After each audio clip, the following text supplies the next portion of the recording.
Ceasefire is a hot word right now. In Gaza, Israeli airstrikes resumed yesterday, ending a 2-month ceasefire, while in Ukraine, Putin has agreed to a 30-day halt in attacks on Ukraine's energy infrastructure, but declined to endorse a full ceasefire unless the West halts military aid to Ukraine. Both of these events underscore the challenges in securing and maintaining ceasefires, as well as the intricate political dynamics involved. They're a delicate and complex tool for conflict resolution, and they're becoming more and more complex, more important, and more challenging to understand. So what is a ceasefire exactly? How does it work? How is it implemented? And what can we learn from history about what's happening now and the implications going forward? Let's get into it. First, what exactly is a ceasefire? A ceasefire from the outside is what it says on the tin. It's an agreement to cease fire, or suspend ongoing hostilities between two groups. The suspension of hostilities basically means stopping active fighting or military actions between enemies. It can buy time to solve the conflict, but it doesn't necessarily mean that the conflict is over. It's really important to remember that a ceasefire isn't a resolution, it's a pause. An indefinite general ceasefire where there's no set end time and it stops all fighting still doesn't fully end the conflict between the two opposing sides. And it can be unclear how such a ceasefire affects the right of either side to restart fighting later. One main idea, explained by Professor Yoram Dinstein, is that because the conflict isn't officially over, a ceasefire doesn't stop the sides from restarting fighting whenever they want. If we roll with this view, either side can begin fighting again at any time after informing the other side. This is supported by Article 36 of the Hague Regulations, which says that if an agreement only temporarily stops fighting, the sides can resume operations at any time, provided always that the enemy is warned within the time agreed upon in accordance with the terms of the armistice. But other scholars question whether this rule still makes sense in today's laws about going to war. For example, Professor Christopher Greenwood points out that because banning the use of force is so important in modern war laws, a long-term ceasefire should be seen as a way to move towards fully ending the fighting. Even though a ceasefire doesn't end a war, it brings back the rule against using force between the warring sides. So, if fighting does resume, it can only be considered legal if it meets the requirements for self-defense under these laws. This idea is backed by the Friendly Relations Declaration, which says that using force to break international boundaries, like ceasefire lines, is not allowed. When a ceasefire has an agreed endpoint, for example 30 days, this means both sides of the conflict won't use any aggressive military force for 30 days. This is different to an indefinite general ceasefire, as involved parties only have a limited of time to resolve the conflict. But again, these rules have been broken before. Let's take a look at some ceasefire agreements in history and their outcomes to help us understand their importance in geo-global politics today. The 1993 Sarajevo ceasefire, the Bosnian War. From 1992 to 1995, the Bosnian War was one of the bloodiest conflicts in Europe since World War II. It's characterized by disastrous infighting between Bosnian Serbs, Croats, and Muslims, ethnic cleansing, crimes against humanity, forcible deportations, murders, torture, and redefining the horror of urban warfare. Sarajevo, the capital of Bosnia and Herzegovina, remained under siege for over 3 years. The citizens in the city were subjected to daily shelling and sniper attacks and were totally cut off from the rest of the world. There were several times when ceasefire deals were made to give people a break and allow aid to get into the city. One of the shortest ones happened in 1993. In early January, a ceasefire was agreed on so that aid could reach the inner city. However, the truce collapsed almost immediately, with both sides accusing each other of breaking the terms. By the afternoon of the same day, fighting resumed in the city and the ceasefire was abandoned. One of the most famous ceasefires in history is the 1914 Christmas truce, which lasted only a day or so. During World War I, Christmas Eve 1914, British and German soldiers who had been engaged in trench warfare laid down their arms along the Western Front. They exchanged gifts, played football, and sang together.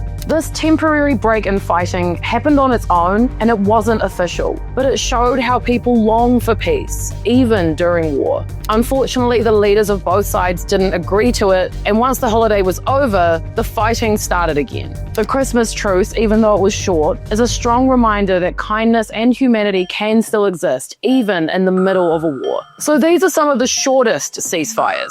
What about the longest? The Korean Armistice Agreement. In 1948, following World War II, the Korean Peninsula was divided between the Soviet-backed government in the north and the American-backed government in the south. On June 25, 1950, North Korean troops coordinated a surprise attack on the south. The United Nations Security Council condemned the invasion as a breach of peace, and the United States and other UN member nations sent troops to support the south. The conflict caused more than 1 million military deaths and an estimated 2 to 3 million civilian deaths, and it lasted for 3 years. Talks for a ceasefire began in July of 1951 and would continue until July 1953, making it the longest negotiated armistice in the history of the world. 158 meetings spread over 2 years and 17 days. The Korean Armistice Agreement is unique for a number of reasons. One being that it is purely a military document. No nation is a signatory to the agreement. Another is that South Korea never actually signed the Armistice Agreement due to President Lee Sung-man's refusal to accept having failed to unify Korea by force, meaning an actual peace agreement has never been reached. The armistice established the DMZ, put into force a ceasefire, and finalized the repatriation of prisoners of war who wished to be repatriated. About 82,000 Chinese and North Korean prisoners of war chose to go home, while 50,000 decided to stay in South Korea or go to other democratic nations. This agreement technically has been in place since, and the two countries haven't been subjected to an all-out war with each other. But because a peace treaty has never been signed, they are technically still at war. I'm not saying things are perfect in this scenario. In 2011, South Korea stated that North Korea had violated the armistice 221 times. North Korea has announced that it will no longer abide by the armistice at least 6 times in 94, 96, 2003, 2006, 2009, and 2013. North Korean soldiers recently supported Russia's invasion of Ukraine. So although more bloodshed was avoided by the agreement, this has not wrapped up the situation at all. But Evie, wait, I thought we were talking about ceasefires, and this is an armistice. What's the difference? A ceasefire is an agreement where fighting stops for a certain time, but it does not mean the conflict is over. It's a break in violence to give both sides time to talk and try to find a solution. Sometimes this means setting up areas where no military forces can go or removing weapons from certain places. According to the UN, a ceasefire covers the whole area where the conflict is happening. An armistice, however, like the ones that ended the world wars, is a formal agreement to stop all fighting for good. It doesn't mean that peace has been achieved yet. Instead, it essentially moves the fighting from the battlefield into the negotiating room to begin the process of pursuing long-lasting peace. Often, an armistice agreement will include a ceasefire. So in basic terms, a ceasefire is okay, stop for 5 minutes, let's see if we can figure this out, and if we can't figure it out, I guess you should just go back to your bullshit. Whereas an armistice is okay, we're all done with this, eh? I still don't like you, but I think enough people have died, let's try to figure this out, let's sort this out long term. Sometimes, though, a truce, an armistice, or a ceasefire can be used interchangeably to describe a situation. How is a ceasefire enforced? Who makes sure nobody breaks the rules? It really depends on the war. Ceasefires can be imposed by the United Nations Security Council, and agreements often include provisions for monitoring to ensure compliance, so it does differ with each agreement. Sometimes neutral countries will get involved to monitor the situation, and in cases of broken ceasefires, peace enforcement missions, which may involve military force, can be authorized by the UN Security Council. So it is clear that enforcing a ceasefire is just as difficult as agreeing to one in the first place. What does this mean for today's conflicts? Basically, ceasefires are tricky. Coming to a ceasefire agreement between Russia and Ukraine has proved challenging, and finding a long-lasting solution to conflicts between Israel and Gaza proved even more so. Partly because both Russia and Israel have shown they're ready and willing to break ceasefire agreements. Russia especially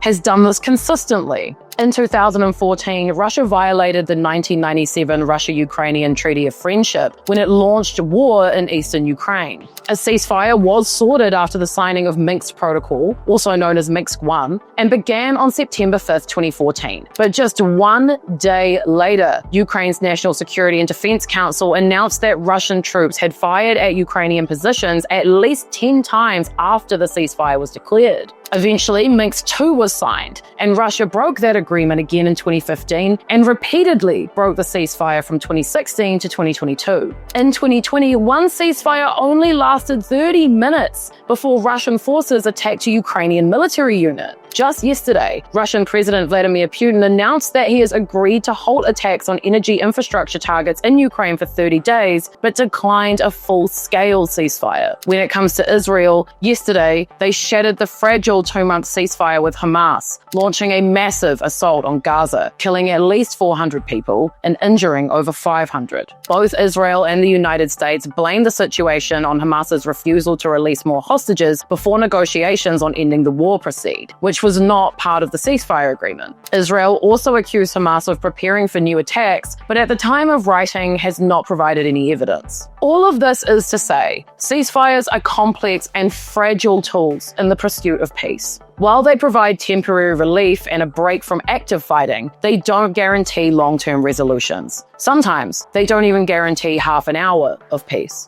History shows us that ceasefires often fail, whether due to mistrust, broken promises, or the ever-present potential for violence to resume. Achieving lasting peace requires more than just halting hostilities. It demands a genuine commitment to negotiation, compromise, and rebuilding trust between conflicting parties. As current conflicts like in Ukraine and Gaza continue, the challenge of finding true and lasting ceasefires remains as difficult as ever. Ultimately, a ceasefire, while valuable, is just one step on the journey to peace. Thank you so much for watching. Make sure you like and subscribe. We do 5 videos a week on everything happening around the world and making sure that you know what's going on in the news. Obviously, this isn't the most lighthearted topic in the world, but I think it's important that we all understand what a ceasefire really is because we're talking about them so much right now. See you tomorrow.